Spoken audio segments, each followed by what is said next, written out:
자, 여러분 이번에 볼 건 사회불평등 양상입니다. 사회불평등의 여러 구체적인 모습들인데요. 자, 먼저 사회적 소수자라는 개념이 나옵니다. 자, 사회적 소수자. 뭐 우리 언론이나 뭐 여러분 여러 컨텐츠들에서 사회적 소수자라는 말 뭐 많이 들어봤을 텐데, 자, 구체적인 의미 한번 볼게요. 자, 신체적, 문화적 특징으로 다른 성원들로부터 불평등한 처우를 받는 집단 혹은 그런 집단에 속해 있다는 의식을 가진 사람이다. 자, 집단의 속립 요건 보면은 식별 가능성, 신체적, 문화적으로 다른 집단과 차이가 있거나 그럴 것이라고 여겨진다. 또 그리고 중요한 거, 권력의 열쇠입니다. 권력이라는 거, 정치, 경제, 사회적 측면의 권력에서 영향력이 적어야 된다. 열쇠의 측면에 있어야 된다는 것이고요. 또 차별적 대우를 받아야 됩니다. 소수자 집단의 구성원이라는 이유로 사회적 차별의 대상이 되고, 그래서 내가 소수자 집단의 성원이라는 소속감을 가지는 집단의식, 소속의식 이런 것들을 가져야 사회적 소수자라고 볼 수가 있습니다. 자, 이 사회적 소수자는 이 시대 장소 소속 집단의 범주에 따라서 이제 사회적 소수자에 해당하는지 여부가 달라진다. 즉 상대적이다 이런 얘기예요. 그 사회적 소수자를 규정하는 건 상대적이고, 이제 사회적 소수자라고 해서 수적으로 소수라는 건 아닙니다. 자, 옛날 남아프리카 공화국에서 이 흑인이 백인보다 훨씬 많았는데 차별받는 건 흑인 쪽이었어요. 백인은 권력을 갖고 있고. 자, 그런 사회에서는 흑인이 수는 많지만 사회적 소수자라고 볼 수가 있습니다. 그래서 사회적 소수자는 반드시 수적으로 소수다 이렇게 볼 수는 없고요. 자, 다음 내용은 성불평등입니다. 자, 의미 보면 생물학적인 성, 사회적 성에 근거해서 특정 성에 대한 차별이 행해지는 현상입니다. 원인을 보면 가부장제적 사회구조, 남성 중심의 지배구조가 있어서 사회 전반으로 확산돼서 여성들이 차별받는 이런 형태가 나타날 수 있고요. 또 차별적 사회화를 통해서 성별에 따라서 이제 부모님들이 아니면은 또 이제 사회에서 가르치는 정체성 이런 것들이 다르다 이거야. 그래서 서로 다른 정체성과 역할을 학습하면서 성장하게 된다. 자, 그 양상을 보면 경제적 측면에서는 성별에 따른 취업 승진 기회 제한되고 성별 임금 격차 이런 게 나타날 수 있고요. 정치적 측면에서는 고위공직자 국회의원의 성비 불균형, 정치 참여 기회 차별 이런 문제가 있고, 사회문화적 측면에서는 성차별적 관념, 언행, 대중매체에 의해 왜곡된 여성상, 남성상 이런 것들이 성불평등의 사례라고 볼 수가 있겠습니다.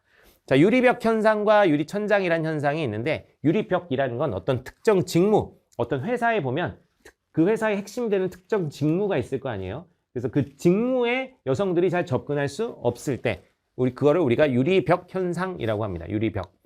그리고 유리천장 현상이라는 건 이 승진과 관련되어 있는 거예요. 여성들이 승진을 하려고 하는데 보이지 않는 천장이 있어가지고 그 위로는 올라갈 수 없는 것. 그래서 그런 걸 유리천장. 특정 성에 주로 이제 여성을 대상으로 하는 건데, 여성의 고위직 진출을 구조적으로 막는 현상을 의미한다고 볼 수가 있겠습니다. 자, 다음 내용 보시면 이제 빈곤과 관련된 내용입니다. 빈곤과 관련해서 절대적 빈곤과 상대적 빈곤이라는 개념이 있습니다. 자, 절대적 빈곤은 최소한의 생활 수준을 유지하는 데 필요한 자원이나 소득이 부족한 상태를 말합니다. 이 최소한의 생활 수준은 기본적 의식주라고 볼 수가 있습니다.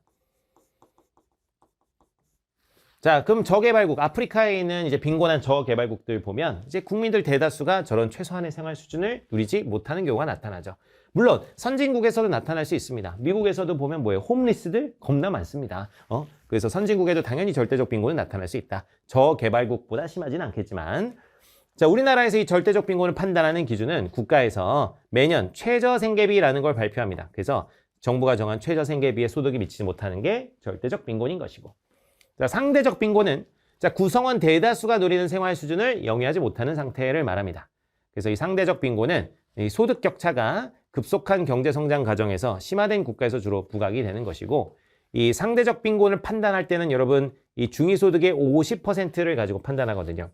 중위소득의 50%. 요게 이제 상대적 빈곤선이에요. 상대적 빈곤선.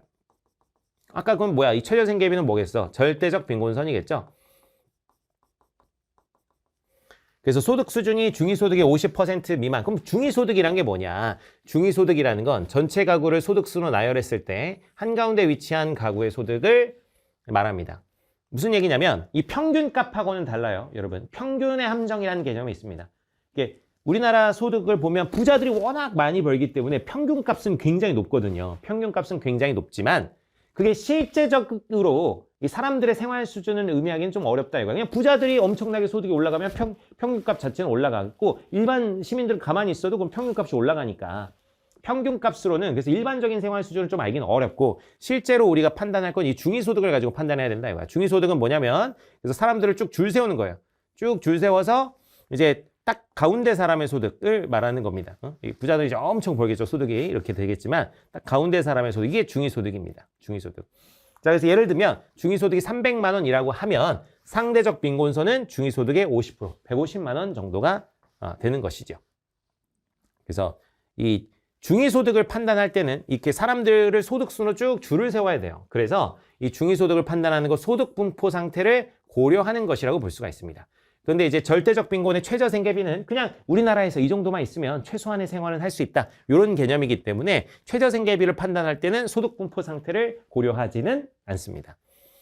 자, 그럼 좀 더 예를 들면 가볼게요. 자, 개발도상국들 같은 경우는 절대적 빈곤이 훨씬 더 중요한 문제일 거예요. 왜냐하면 국민들 대다수가 최소한의 생활 수준을 유지하지 못하니까. 근데 이제 우리나라만 봐도 이제 절대적 빈곤보다는 아무래도 이제 상대적 빈곤에 대한 이제 문제들이 좀 더 크다고 얘기할 수가 있습니다. 그래서 나라마다 이 절빈이 더 큰지 상빈이 큰지는 달라요. 개도국들 같은 경우는 절빈이 더 클 것이고 선진국들 같은 경우는 보통 상빈이 더 클 겁니다. 그래서 이 절빈과 상빈 중에 뭐가 더 크냐? 이거는 나라마다 다르기 때문에 확실하게 얘기할 수는 없지만 이제 문제에서 데이터가 주어졌을 때, 자, 예를 들면 절대적 빈곤율이 7%라고 해볼게요. 절대적 빈곤율이 7%다. 자, 그리고 상대적 빈곤율은 예를 들면 10%다라고 해볼게요. 상대적 빈곤율은 10%다. 자, 우리나라 같은 나라는 뭐 일반적으로 상대적 빈곤율이 더 크긴 하겠지만, 뭐 아까 얘기했지만 개도국 같은 경우는 절대적 빈곤율이 더 클 수도 있습니다. 국민들 대다수가 이 최소한의 생활 수준을 못 누리니까. 자, 그러면 요건 것 좀 이해하기 쉽게 한번 해보면, 이 막대 그래프로 한번 표현을 해본다면, 자, 그럼 절대적 빈곤에 해당하는 여기 7%, 여기가 이제 7%예요, 7%. 상대적 빈곤에 해당하는 여기는 이제 10%죠, 10%. 그럼 당연히 이 절대적 빈곤의 기준이 되는 요 선하고 상대적 빈곤의 기준이 되는 요 선. 그러니까 요 선이 이제 절빈선이라고 하고, 절빈선. 요 선이 이제 상빈선이라고 해봐, 상빈선. 그럼 당연히 절빈선보다 지금 뭐가 더 큽니까? 상빈선이 더 크죠. 그죠? 그래서 이 절대적 빈곤율보다 상대적 빈곤율이 더 크다는 것은 결국에 이게 의미하는 게 최저생계비보다 최저생계비보다 중위소득의 50%가 더 크다는 의미입니다. 이거 이해되죠?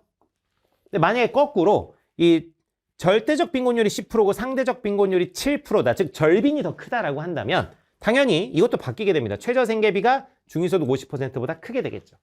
오케이? 이해되죠?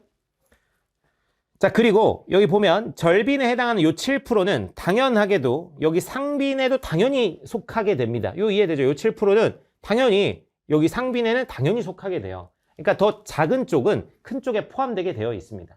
그죠? 그러니까 이 절빈과 상빈을 더하는 건 별 의미가 없어요. 어차피 큰 쪽에 작은 쪽이 포함되니까. 그래서 이 써두시면 여러분, 전체 빈곤율은 두 개를 더하는 게 아닙니다. 두 개 더하는 게 아니라 둘 중 더 큰 값을 말합니다. 둘 중 더 큰 값을 말함.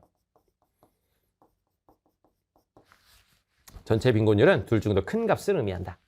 이렇게 이해해 두시고, 자, 그리고 이 절빈의 기준, 절빈선하고 상빈의 기준, 상빈선 둘 다 보면, 자, 최저생계비 딱 얼마라고 나오죠? 중위소득 50%도 딱 얼마라고 나와요. 둘 다 이게 객관적 기준입니다. 객관적 기준. 절빈선이나 상빈선이나 둘 다 객관적 기준이다. 이게 친구들이 가끔 헷갈려 해서 그래요. 왜냐하면 상대적 빈곤이라고 하니까 뭔가 주관적 기준일 것 같다는 생각이 들잖아. 근데 그렇지 않습니다. 상대적 빈곤 기준은 중위소득의 50%고 그러면은 그 해 얼마라고 딱 나오기 때문에 중위소득이 300만 원이라면 중위소득 50%, 150만 원이다 딱 나오기 때문에 객관적 기준이 있는 겁니다. 오케이? 자, 그리고 여러분 절빈, 상빈 둘 다 당연하게도 여러분 둘 다 당연하게도 상대적 박탈감을 유발합니다. 상대적 박탈감을 유발한다. 한번 생각해봐요, 여러분. 대다수가 누리는 일반적인 생활 수준에 못 미쳐. 박탈감 들죠? 기본적 의식주를 유지하지 못해. 당연히 박탈감 드는 겁니다. 그래서 상대적 박탈감을 유발한다. 고 해서 상대적 빈곤만 해당하는 게 아니라 당연히 절대적 빈곤도 해당된다는 것입니다. 자, 그래서 상빈과 절빈의 특징 잘 암기해 두시고요. 자, 이번 시간 마치겠습니다.